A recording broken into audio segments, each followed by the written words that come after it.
بسم اللہ الرحمن الرحیم. ناظرین السلام علیکم. پروگرام کشمیر میگزین کی ایک نئی ایپیسوڈ کے ساتھ میں ہوں یاسر رحمان. ناظرین اکثر بات ہوتی ہے 2019 کا جو اقدام تھا بھارتی فاشسٹ رجیم کا، مودی رجیم کا، اس کو دیکھا یہ گیا کہ یہ شاید اچانک کہیں بات ہوتی ہے تو کہ یہ بھی کہا جاتا ہے کہ اچانک فیصلہ لیا گیا ہے، اور مودی سرکار نے جیسے ہندوتوا کے جو فاشسٹ نظریہ ہے اس کے غلبے میں آ کے یہ فیصلہ لیا ہے.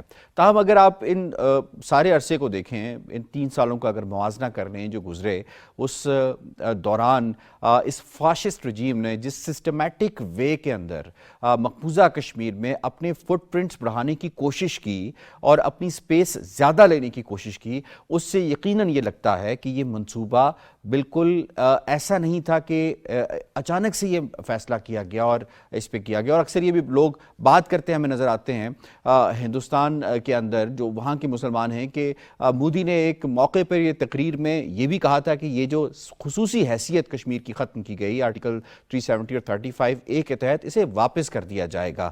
اور لوگ یہ کہتے نظر آتے ہیں کہ شاید جب دباؤ بڑھے انٹرنیشنل کمیونٹی کا تو یہ واپس ہو جائے. لیکن دیکھنا یہ ہے کہ جس عرصے میں اس آرٹیکل کو ریووک کیا گیا اور جس عرصے میں اس کی جو ممکنہ واپسی کی باتیں کی جا رہی ہیں، اس عرصے کے دوران مودی سرکار نے ایسا کیا کچھ کر دیا ہوگا جس کو ریورس کرنا یقیناً بہت مشکل ہو جائے گا.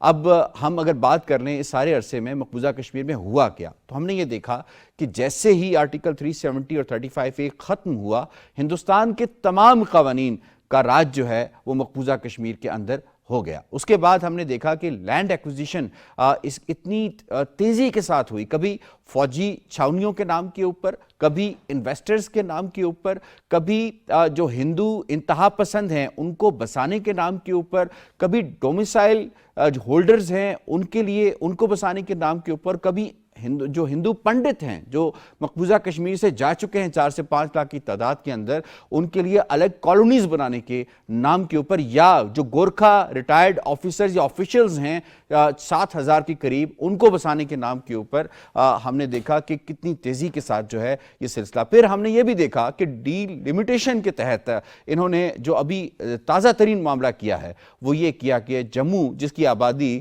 وادی سے کہیں گنا کم ہے، اس کی سیٹس بڑھا دی. اور یہ اس بیان کی یاد دلاتی ہے جو ان کے ایک لیڈر نے کہا تھا کہ اگلا جو سی ایم یعنی کٹ پتلی جو سی ایم ہوگا مقبوضہ کشمیر کے اندر، وہ BJP کا ہوگا، جسے کبھی بھی واضح اکثریت وہاں سے حاصل نہیں رہی مقبوضہ کشمیر کے اندر، جو بھی ان کے ڈھونگ انتخابات ہوتے ہیں اس کے باوجود، کیونکہ مسلمانوں کی اکثریت ہے. تھوڑا سا اگر ہم ایریا وائز دیکھیں ان تینوں ٹیریٹریز کے اندر کہ کیا تقسیم ہے، تو مقبوضہ کشمیر کی جو تقسیم ہے 58% لداخ ایریا ہے، 26% جموں ایریا ہے اور 16% وادی کا ایریا. یہ تقسیم ہے جغرافیکل تقسیم. اب ہم آتے ہیں پاپولیشن کی تقسیم کے اوپر. پاپولیشن کے حوالے سے اگر ہم دیکھیں تو تقریباً 68 to 70% 2011 کے سینسس کے مطابق جو ایریا ہے جو کانسٹیٹیوٹ کرتی ہے پاپولیشن، وہ مسلمانوں کی کرتی ہے. ہندو جو، اور خاص طور پہ اس میں 95% سے اوپر مقبوضہ کشمیر کا جو وادی کشمیر جسے کہا جاتا ہے، جس میں سری نگر اور باقی جو علاقے ہیں وادی کا جس کو ایریا کہا جاتا ہے، وہاں پہ وہ پائے جاتے ہیں. ہندو جو ہیں ان کو کہا گیا کہ 20 سے 25% کے قریب 2011 میں سینسس کے مطابق، اور 4% سکھ اور ادر جو ریلیجن سے تعلق رکھنے والے وہ ہیں. خاص طور پہ اس میں ایک نقطہ جو ہے وہ اہم، اس سے پہلے ہم مہمانوں سے تعارف کروائیں، 2021 سے 2026 کا جو سینسس ہونا تھا اسے بھی ملتوی کر دیا گیا. اور بنیادی طور پہ ملتوی کرنے کی ایک ہی وجہ تھی کہ آبادی کا تناسب اس انداز سے بدلا جائے کہ کل کہیں ممکنہ ریفرنڈم کی بات ہو تو ہندوستانی حکومت کہے جناب آ جائے، آ کے ریفرنڈم کر دیں تو ہم تو حاضر ہیں اس کے لیے، اور اس کے بعد جو نتیجہ ہوگا وہ آپ سب کے سامنے وہ کیا ہو سکتا ہے. اس پہ بات کریں گے کتنا ویشیس پلان ہے جو ہندوستان کی اس فاشسٹ رجیم نے بنایا ہے. اس کے لیے بات کرنے کے لیے آج ہم نے اسٹوڈیوز میں دی ہے منظور احمد شاہ صاحب کو. آپ سینئر حریت رہنما ہیں سر، بہت بہت شکریہ آپ نے ہمیں وقت دیا، اور ہمیں ٹیلی فون لائن پہ جوائن کیا ہے نعیم خالد لودھی صاحب نے، لیفٹنٹ جنرل دفاعی تجزیہ کار ہیں. سر بہت بہت شکریہ آپ نے ہمیں ٹیلی فون لائن پہ جوائن کیا. ٹو سٹارٹ ود سید منظور شاہ صاحب، یہ جو معاملہ ہے جس میں آبادی کا تناسب کی تبدیلی ہے، اس کی سیاست پر ہم نے دیکھا ڈیموگرافک چینجز کہا جاتا ہے، جو لینڈ ایکوزیشن کا معاملہ ہے، لینڈ گریبنگ کا معاملہ جیسے میں کہوں گا، کتنا سنگین ہے، کتنا ویشیس ہے؟ تھینک یو یاسر رحمان صاحب، بہت شکریہ، آپ نے ٹائم دیا ہے۔ یہ بھارتی حکومت نے جو بھی کچھ مقبوضہ کشمیر میں 5 اگست 2019 کے بعد کیا یا اس سے پہلے جو کچھ وہ کرتے رہے ہیں، وہ ایک منظم، مستحکم اور پری پلانڈ سسٹم تھا، سسٹمیٹک۔ انہوں نے یہ سارا پریزیوم کیا تھا، پلان کیا تھا، پھر اس کو ایگزیکیوٹ کیا، اور یہ کہنا کہ یہ انہوں نے اچانک کیا، ایسا نہیں ہوا۔ اور دوسرا یہ کہ جو لینڈ گریبنگ سسٹم ہے، یہ انہوں نے اتنا خطرناک پلان کیا ہے کہ لگتا ہے کہ اسرائیل کی طرح یہ ہماری ساری زمین ہم سے ہی لے لیں گے۔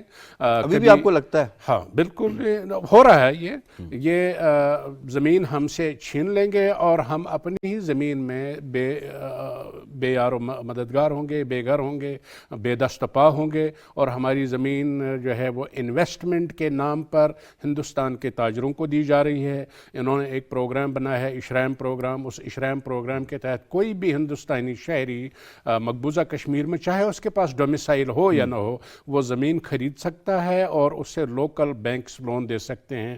یہ بہت بڑا خطرناک پلان ہے۔ اس کے علاوہ انہوں نے جو ہماری زمین لوگوں کو پچھلے 73 سال میں گجر بکروال لوگوں کو دی گئی تھی، اور اس کو لیگلائز کر دیا گیا تھا روشنی ایکٹ کے تحت 2010 میں، جو ایون جنگلوں میں بھی رہتے تھے، ہاں، لیکن کوئی 2010 میں تو ان کو یہ کہا گیا تھا کہ اب یہ زمین آپ کی ہے، مالکانہ حقوق آپ کے ہیں، اور انہوں نے اس کا جو ریونیو بھرنا ہوتا تھا وہ بھی انہوں نے پے کر دیا۔ اب ان کو اس سے محروم کیا جا رہا ہے۔ آپ نے دیکھا ہوگا کہ اور زیادہ تر مسلمان ہیں۔ یس، آئے روز وہ ویڈیوز آ رہی ہیں، زیادہ تر اس میں گجر بکروال ہیں، یہ تو ڈیفینیٹلی مسلمان ہیں، اور کشمیر ویلی کے آلریڈی مسلمز ہیں جن کے پاس یہ جو پہاڑوں کے آس پاس یہ چراگاہوں میں رہتے تھے۔ یہ وہی بدقسمت لوگ ہیں جنہیں 2008 میں جن کی ایک بچی آصفہ کو نشانہ بنایا گیا، ہندو پریسٹ نے ٹیمپل میں بلا کر ہندوستان کے، یعنی ایک پریسٹ نے، ہندو پریسٹ نے اسے جموں میں ایک مندر میں بلا کر اس کو ریپ کیا۔ یہ وہی کمیونٹی ہے۔ اس کمیونٹی کو ایک طرف انہوں نے انسینٹیوز دے کر لوکل کشمیری آبادیوں کے خلاف سیویئرلی استعمال کیا ہے، خاص طور پر پولیس میں، پولیس آفیسرز جو اس کمیونٹی سے وابستہ ہیں ان کو مس یوز کیا جا رہا ہے، اور دوسری طرف انہی کو اس قدر ذلیل کر دیا جا رہا ہے کہ وہ گھروں سے محروم ہو گئے ہیں، یہ بات نہیں سنتا، اسے زمینیں بھی واپس لی جا رہی ہیں، اور ان کے ساتھ یہ زیادتی والا معاملہ کیا جا رہا ہے، اور ان کے گھر ڈھائے بھی جا رہے ہیں، یعنی کہ جو گھر وہاں بنا ہوا اس کا کوئی پیمنٹ کر رہے ہیں، گھر ڈھائے بھی جا رہے ہیں۔ اور مقبوضہ کشمیر میں جو پنڈتوں نے زمینیں 1990 میں ایوکشن سے پہلے، بھاگنے سے پہلے انہوں نے جو زمینیں بیچی ہیں، اب لوگوں نے اس کی پیمنٹ کی ہے، اور لوگوں سے وہ زمینیں بھی زبردستی چھینی جا رہی ہیں۔ تو یہ مقبوضہ کشمیر میں اس وقت ہو رہا ہے، اور یہ انتہائی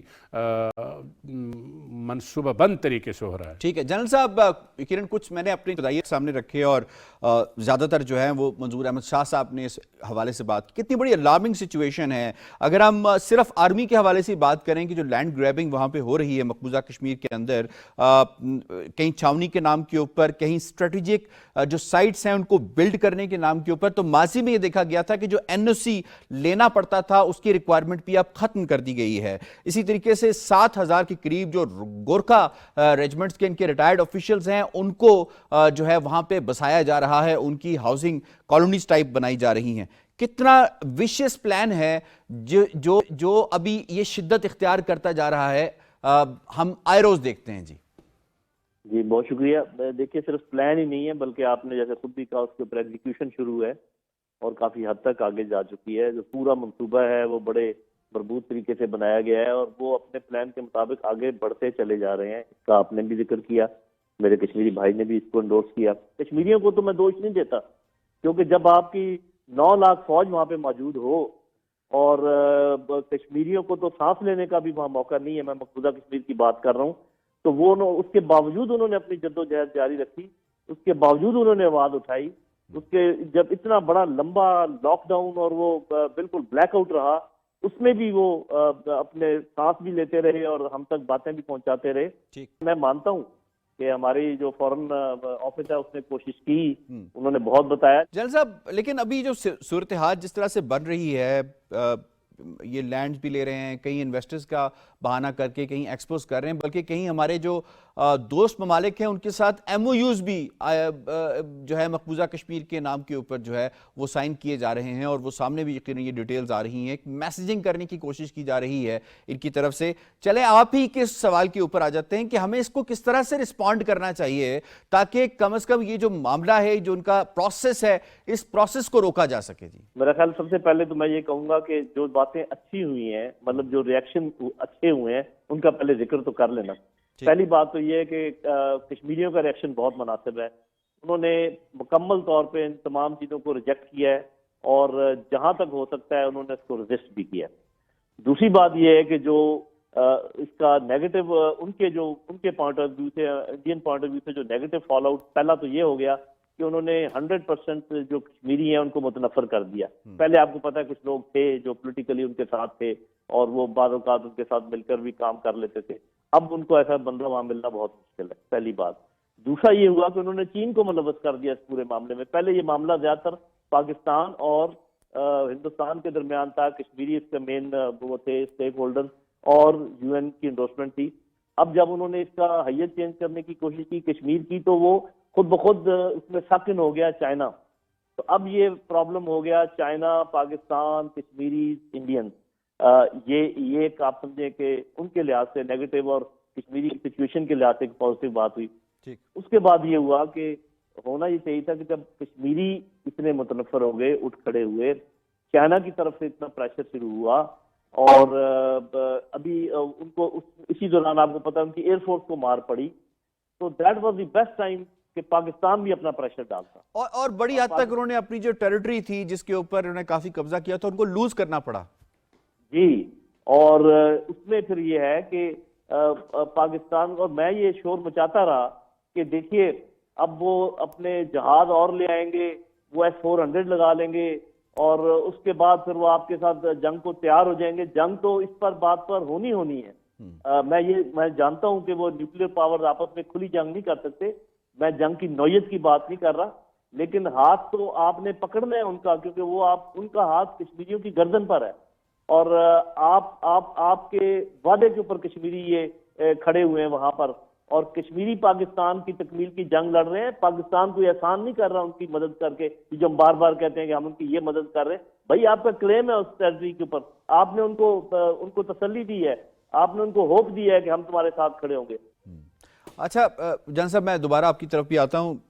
منظور احمد شاہ صاحب, اگر ہم بات کر لیں انٹرنیشنل کمیونٹی کی, یقیناً جنرل صاحب نے ذمہ داریوں کے حوالے سے بات کی, تو ایک ذمہ داری انٹرنیشنل کمیونٹی کی بھی بنتی ہے جس کی ریزولوشنز کو لے کر, یونائٹڈ نیشنز کی سیکیورٹی کونسل کی ریزولوشنز کو لے کر یہ سارے معاملات کو بڑھایا گیا آگے اور دیکھا گیا. وہ کیا ان کے جو آبزرورز ہیں, کیا وہ یہ نہیں دیکھ رہے اتنی بڑی لسٹ جو ہے, جس طرح سے لینڈ گریبنگ ہو رہی ہے, جس طرح آبادی کا تناسب تبدیل کیا جا رہا ہے, اور جس طرح جو پلیبیسائڈ کا جو وعدہ کیا گیا تھا خود ہندوستان کی طرف سے, اس کو جو ہے وہ اس سے ہندوستان منحرف ہو رہا ہے؟ دیکھیے, میں عرض یہ کرنا چاہتا ہوں کہ انٹرنیشنل کمیونٹی میں جو 2019 کے بعد ہم نے دیکھا کشمیر کے اوپر کافی آوازیں بڑھتی رہی, کشمیر کے اوپر حمایتی آوازیں بھی سامنے آتی رہی ہیں. یو این سیکیورٹی کونسل نے اگرچہ 3 اجلاس کیے ہیں اور ان کی ڈیٹیلز اگر سامنے نہیں آئی ہیں, مگر اجلاس تو یو این سیکیورٹی کونسل کے ہوئے ہیں, یعنی انہوں نے اس کی گریویٹی کو محسوس کیا ہے. اب سوال یہ ہے کہ ہم نے اپنی ذمہ داری کے تحت کیا کیا ہے, کیا انٹرنیشنل کمیونٹی کی ہی ذمہ داری ہے؟ میں یہ کہنا چاہتا ہوں کہ انٹرنیشنل کمیونٹی کی ذمہ داری تو ہے, اور ان کو اس کی بہت بڑی سیویئر قیمت بھرنی پڑے گی. مثلاً جو ہمارے ایڈوکیٹ جنرل رہے ہیں اور سپریم کورٹ آف انڈیا کے وہ وکیل رہے ہیں, سینئر وکیل پرشانت بھوشن, بھارت بھوشن کے بیٹے ہیں, انہوں نے آکسفورڈ یونیورسٹی میں آکسفورڈ جو ان کے دوست تھے ان کے ساتھ ایک اجلاس میں یہ تقریر کی کہ مودی نے بھارت میں ڈیموکریٹک اور یعنی ڈیموکریسی کے اصولوں کو ختم کیا, انسٹیٹیوشنز کو ختم کیا,